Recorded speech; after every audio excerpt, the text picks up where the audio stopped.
राधा वल्लभ श्री हरिवंश श्री जी की अत्यंत कृपा से हम सभी परम पूज्य श्री राधा बाबा के पावन चरित्र को श्रवण कर रहे थे।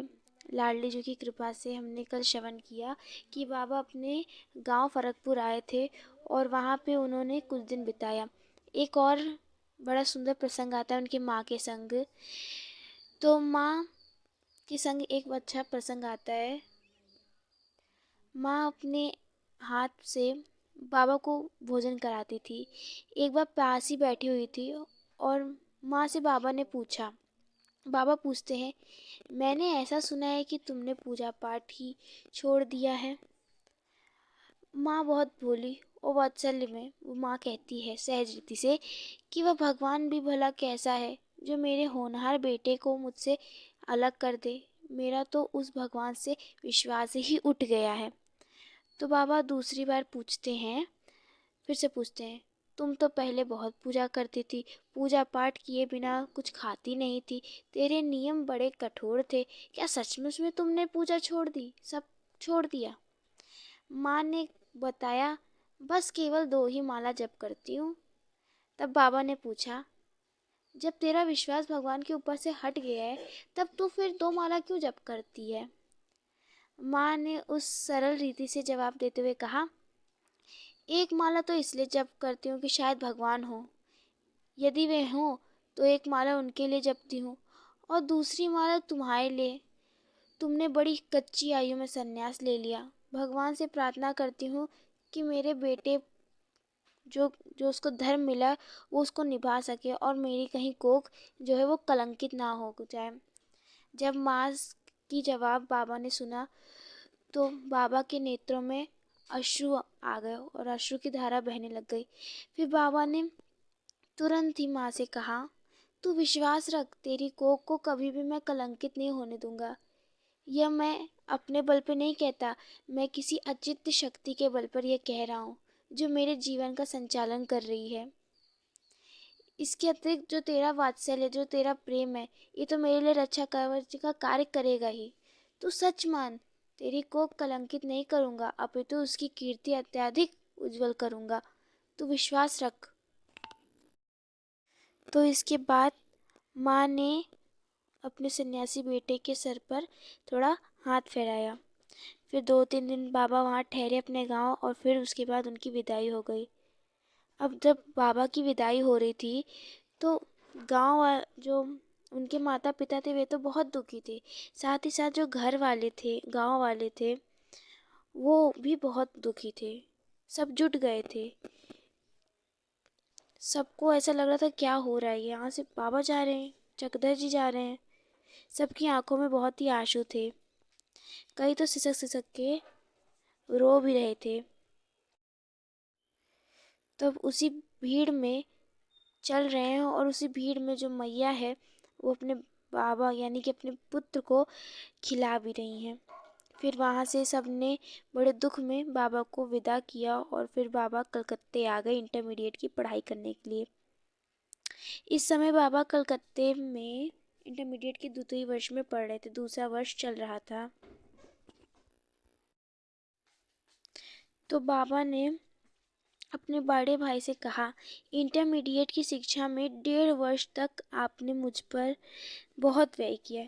इस व्यय को निरर्थक ना करने के लिए मैंने इंटरमीडिएट की ये पढ़ाई पूरी करनी है। मतलब वे कहे कि आपका ऐसा जो धन लगा इसको व्यर्थ ना हो, इसलिए मैं ये पढ़ाई पढ़ूंगा जिससे आप लोगों को जो मन में है वो संतुष्टि मिलेगी, आपके मन को संतुष्टि मिलेगी। इससे इस 6-7 मास की पढ़ाई के बाद वो जागतिक विषय को छोड़ देंगे, ऐसा बाबा ने कहा। वे उनका जो ये वाला अध्ययन है जो वो पढ़ रहे हैं उसको वे छोड़ देंगे। वो कहते हैं कि आप सभी लोग मुझे आशीर्वाद दीजिए कि जिस आध्यात्मिक पथ पर मैं चला हूँ और मैंने जिसके लिए सन्यासी वेश धारण किया है, वो जो मेरा उद्देश्य है वो मुझे प्राप्त हो। गांव से वापस आने के बाद बाबा अपनी साधन और स्वाध्याय में लग गए। आध्यात्मिक ग्रंथों के स्वाध्याय को बाबा बड़ी रुचि से पढ़ते थे, बहुत करते थे स्वाध्याय। बाबा पाठ्यक्रम की पुस्तकों ज़्यादा नहीं पढ़ते थे। परीक्षा में जब 1-2 मार्क्स रह गए थे, तब उन्होंने परीक्षा देने वाली दृष्टिकोण से पुस्तकों को पढ़ना आरंभ कर दिया था। इस थोड़े से ही समय में 1-2 महीने में ही उन्हें बहुत ही सफलता मिल गई थी। उनको इंटरमीडिएट की परीक्षा में प्रथम श्रेणी मिली थी। प्रथम श्रेणी। यह पठन पाठन तो बाबा ने किया था केवल अपने बड़े भाई के लिए, क्योंकि वे चाहते थे कि किसी को भी निराशा ना हो। इस पठन पाठन की अवधि में समय समय पर बड़े भाइयों ने कई बार बाबा से कहा कि तुम आगे भी पढ़ लो, तुम और पढ़ लो और योग्यताएं पालो।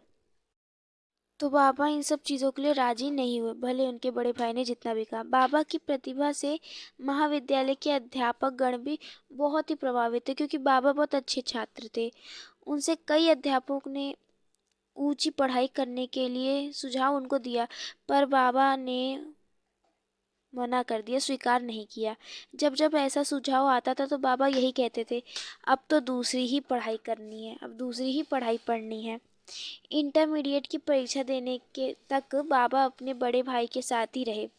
वे कक्षा में पढ़ने के लिए उस सन्यासी वेश में ही जाते थे, गेरुआ वस्त्र धारण करके। उनके सन्यासी वेश को देखकर जो कई सहपाठी जन थे, कई छात्र जन थे, वो चुटकुला बनाया करते थे, बाबा पर हंसते थे।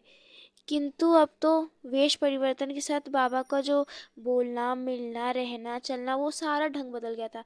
लोग जो भी उनको कहते थे, बाबा उसका ज़्यादा उत्तर नहीं देते थे। अगर उत्तर देना रहता था तो वे बड़े सहज शब्दों में या फिर मौन रहकर उत्तर प्रदान कर देते थे। बाबा का सन्यास लोगों को लिए बड़ा आश्चर्यचकित था। कुछ के लिए खटकता भी था कि इस आयु में सन्यास। तब एक बार बाबा कलकत्ता शहर में सड़क पर जा रहे थे। बाबा को पता नहीं था कि उनके पीछे कोई और भी है, जो कलकत्ता विद्यालय में एक प्राध्यापक हैं, जो उनका पीछा कर रहे हैं। उन प्राध्यापक महोदय ने गौरिक वस्त्र में यह अनुमान लगा लिया कि संभवतः ये वही हैं, वही चक्रधर जी मिश्र हैं, और वे उनका पीछा करने लग गए, क्योंकि चक्रधर जी मिश्र बहुत अच्छे छात्र थे और उनके बारे में सब जानते थे।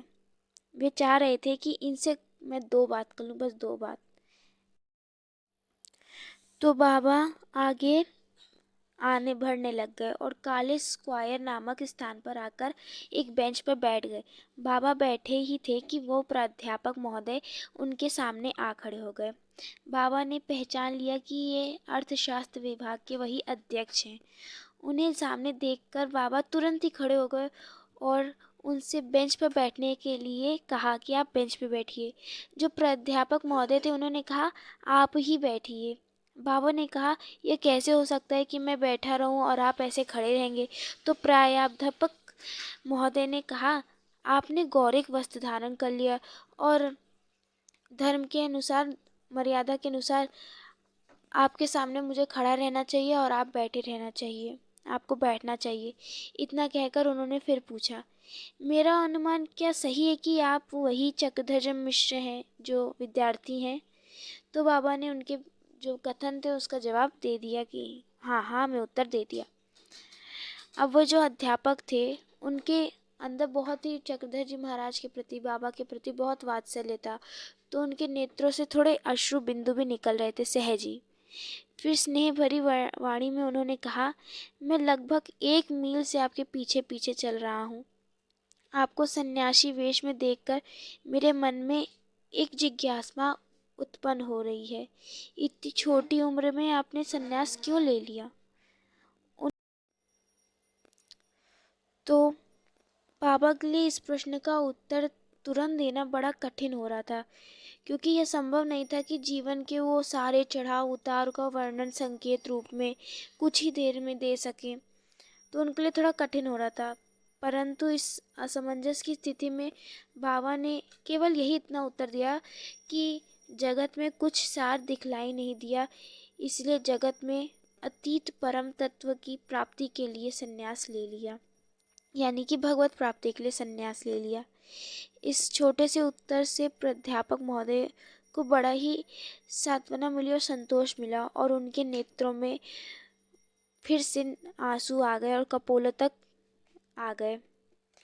वात्सल्यपूर्व में वो पूरे जो अध्यापक थे वो विभोर थे, तो वे अपनी वाणी से बाबा को आशीर्वाद देने लग गए। मेरे वत्स्य, तेरा मंगल हो और तुम्हारे इस उद्देश्य की सिद्धि हो।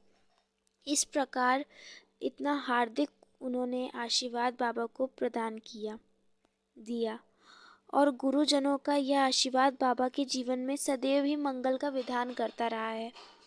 एक दिन बाबा के बड़े भाई पंडित श्री तारादत्त जी मिश्र जी ने बाबा से प्रश्न किया कि आपने संन्यास लिया है, भविष्य में तुम्हारे भोजन की व्यवस्था कैसी होगी? तो बाबा ने कहा कि भिक्षा द्वारा जो मिल जाएगा मैं उसी से अपने शरीर का निर्वाह कर लूँगा। अगर कभी भिक्षा नहीं मिली तो मैं कलकत्ता में किसी के घर पे आगे कुछ मांग कर पा लूँगा। कुछ तो मिले, कुछ नहीं मिलेगा तो ऐसे ही निर्वाह कर लूँगा। यह सुनकर जो उनके बड़े भ्राता थे श्री तारादत्त जी, उनके आंखों में अश्रु आ गए और कहने लग गए, ऐसे करने की बात तुम क्यों सोचते हो? घर पर कितना खेत है, जमीन है। यदि तुम चाहो तो तुम्हारे नाम में कोई खेत और जमीन लिखवा दूं। इससे तुम्हारे शरीर का निर्वाह तो हो जाएगा, उसमें कोई समस्या नहीं आएगी। तो बाबा ने कहा, यदि यही करना था तो मैंने ये गेरुआ वस्त्र ही क्यों धारण किया? तो हम गृहस्थी रहते अगर हमें यही करना था। इस उत्तर को सुनकर जो उनके बड़े भाई थे उन्हें बड़ा प्रसन्नता हुई।